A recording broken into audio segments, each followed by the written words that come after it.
Oh man, this should be interesting. Hello, what's up everybody? My name is Mike Brown, aka ReviewKingMB, and I just got done watching a movie that I only watched because I saw how bad some of the reviews were for it, how people were saying it's the worst movie of the year. So of course, curious me, I said, let's see if that's the case. It's the end of the year. I need to make my best stuff, worst stuff list anyways. The Snowman. The Snowman is a 2017 film that is based on the novel with the same name.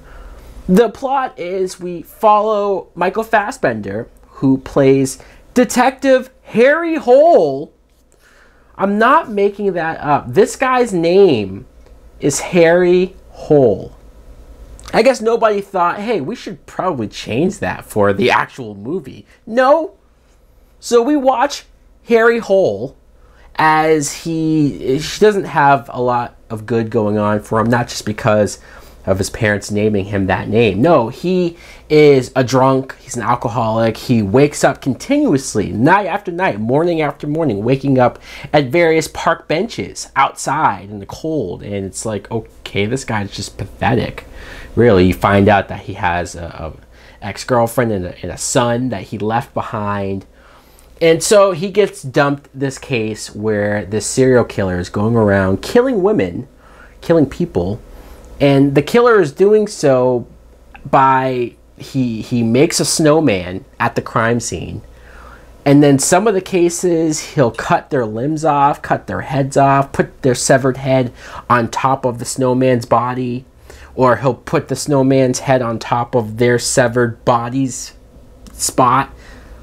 Okay, so the killer has a weird motif. So Michael Fassbender, along with his issues and his problems, and along with the help of Rebecca Ferguson, who's here, they try to figure this killer out. And what the hell happened? What is this movie? Like, how did it get made? Especially this way. I looked up this director who, from what I can tell, I haven't seen his movies, but he directed Let the Right One In, the original, and he directed Tinker Tailor Soldier Spy, which I hear is good. So, look, obviously this is a semi-competent director. He at least can figure out his way around a camera.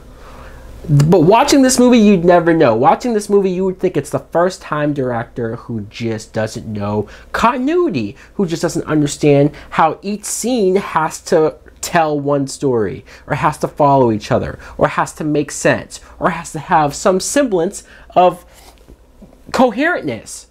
Because this movie does not have that. You're watching the whole time trying to figure out, okay, this person, I guess, is going to be special. No, they come in and they leave. What was the point of that? Oh, here's another character who comes in. They might be the killer. No, they're making it way too obvious that they would be the killer, so they're probably not the killer. But the movie keeps pretending like they are the killer until you find out, oh, they're not. With a surprise, I could figure that out. Oh, this person, he's probably the killer, but wait, that's too obvious, right? Oh, no, they are. They do end up being the killer. This film is so predictable in that way and so uninteresting, so not engaging. You have Michael Fassbender, who's a great actor, amazing actor. He's been in movies that I personally love, or at least love him in it. But lately, you have Assassin's Creed, you have X-Men Apocalypse. I was just disappointed in, but that wasn't his fault. And then this movie, it's, oh, oi. I hope this doesn't hurt his career, kill his career. How many bad movies in a row can you make before people just start giving up on you? I do think he's talented. I want to see him get out of this rut that he seems to be stuck in. You can tell that he's trying to do something with this material. You can tell that he's trying to bring emotion and weight to it, but the scenes, nothing was established. Nothing was really dealt with as far as what he's going through. He just comes off like a pathetic guy who didn't care about his family and left, or he's not reliable. There's nothing to really have us understand why he's in this position in life that he's in. It's just a bunch of scenes that are telling us things but aren't making me feel anything. And Rebecca Ferguson, this actress, is great as well. I've seen her in so many things, and ever since Mission Impossible 5, you're like, I want to see her go on to bigger and greater things, and this wasn't it.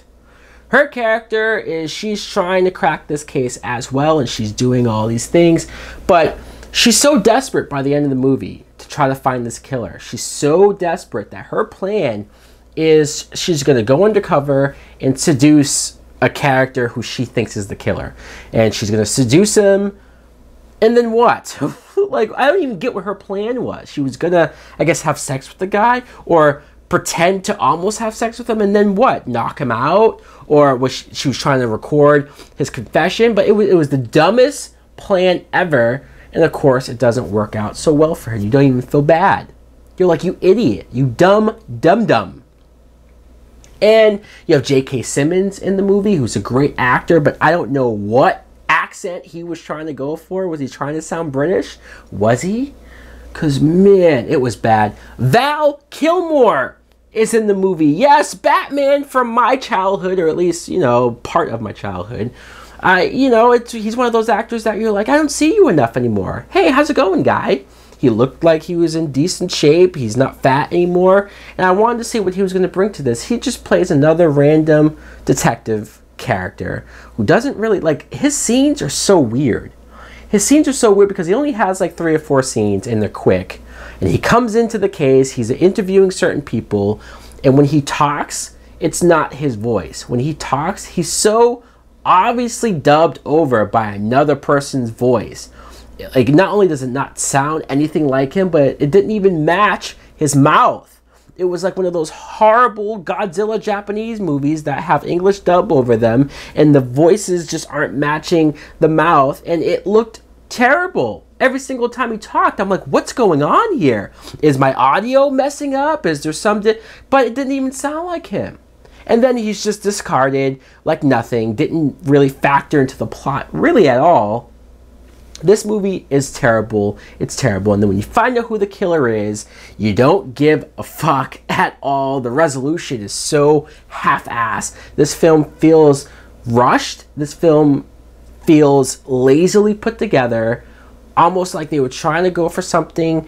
They try to have scenes of people being stalked by this killer, but there's no tension. I don't feel anything. I don't get scared at all. You don't see him really kill anybody, so it's not like there's great kills either. There's nothing here. You have a great cast. Nothing.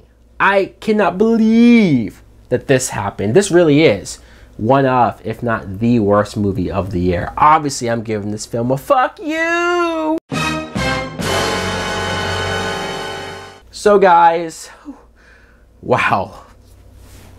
Let me know in the comments below if you too have seen The Snowman, if you were just as unfortunate as I was.